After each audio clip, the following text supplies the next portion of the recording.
What's up everybody, Grinikami here, and I'm finally back with a review. Now, before I start this review, I want to talk about the last two reviews. So for chapter 549, the reason I hadn't uploaded that one is, of course, as some of you will probably already know, is my ISP.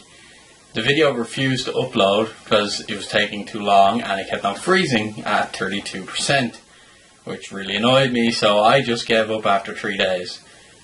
And then for last week's one, there was a lot of family issues, so I actually just couldn't get around to doing that. But I'm finally back this time for Bleach chapter 551, The Burnt Offerings. So, this chapter starts off and we see Kyoraku, Nanao and Haschwald.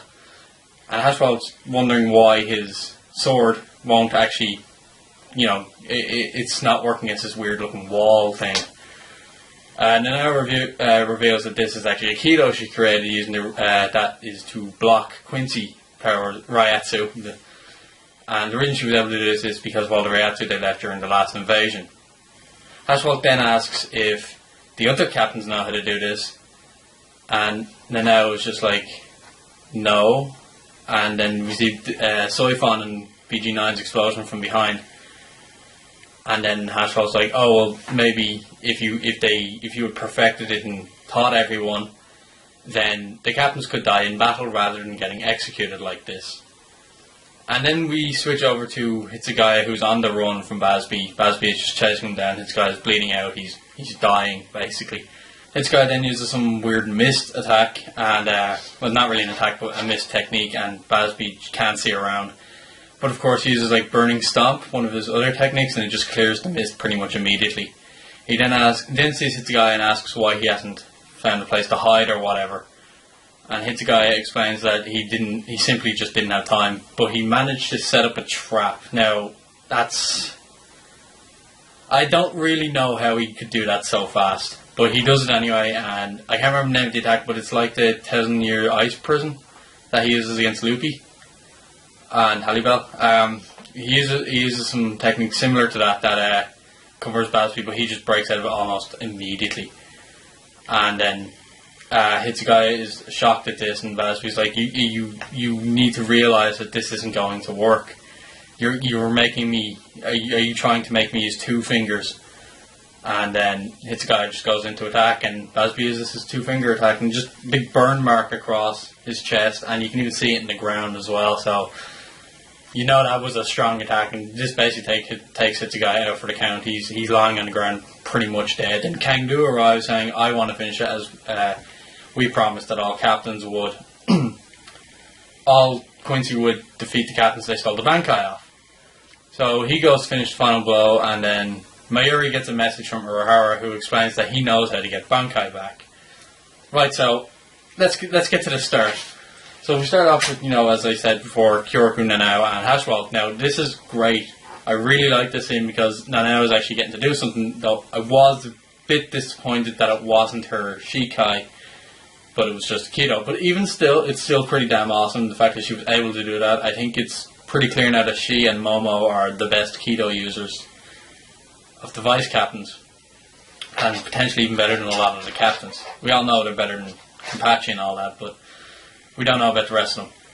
So I think it's safe to say the two of them are probably the best at Kido. It's up for debate who could be the best now, because we haven't really seen a lot of each character using Kido, but I'm sure we'll find out in the future. So I thought that was really cool, and the short comedy scene between Nanao and Shunsui saying that she was appointed because of her Kido, and Shunsui was like, oh, that's not true, and then she just told him to shut up. So I like that, and Haschwald, he was very right about this. Like, she should have taught everyone else how to use this, because they would have put up a better chance. But of course we know she didn't, and of course we see the explosion behind them. We don't find out what happens to Soifon whatsoever, and I found that kind of interesting. I think there's going to be more to that. The Hitsugaya and Basby parts was great. Hitsugaya he's running out of ideas. He's pretty much done for. Basby has him on the ropes, and Hitsugaya probably would have been dead by now if Kangdu hadn't arrived. But there's one thing I'm really disappointed at. Urahara already knows how to get Bankais back. And this is kind of disappointing because it's so soon.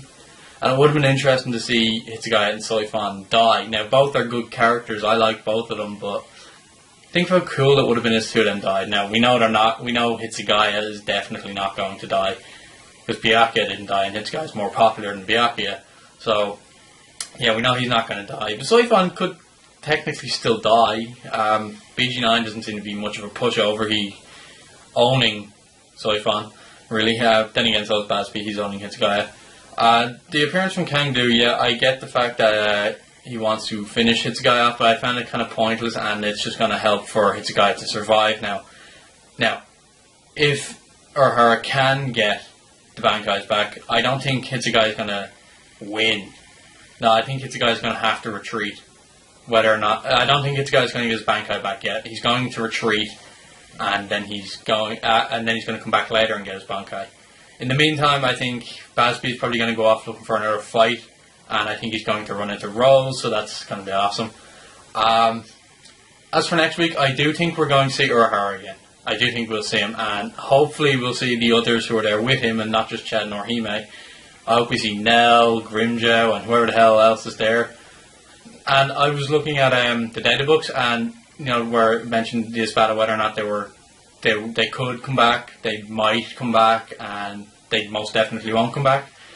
Well, the ones that might come back, there was Stark, Neutra. Actually, I think Caliban was even put in that category. So Stark, Caliban, Neutra. Grimjow was pretty much a certain to come back. Zamari, surprisingly, was there as well.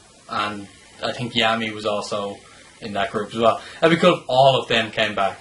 Now, in the live hangout we had just on Sunday, Charles' Anime World brought up an interesting point that Yami could potentially still be alive, and I think he is going to be alive, and I think he's going to be in that group. Now, Zamari, on the other hand, I personally think he could be back, and I think it'd be interesting if he'd be back. Yeah, I know we saw him disappear, but the fact that Kubo pointed out that he may still return is interesting because Baragon disappeared, and he's certainly not come back. Ulquiorra disappeared, he's certainly not coming back. But Zamari was different in this. He said it's potentially possible. Obviously, that doesn't mean he's going to, but I think it'd be cool if he did, because I think Zamari was very underwhelming for such an amazing ability. Like, I think he could come in handy in this war.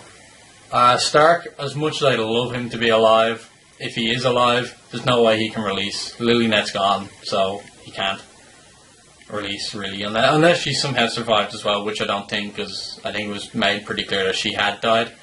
So that kind of made me think Stark may not be back, even as much as I'd love him to come back. I don't think he will. Halle Berry already knows back, and I think she will take part in this war as well. Neutra, I think he could definitely come back. He was just cut down. It was never shown that he actually died or whatever.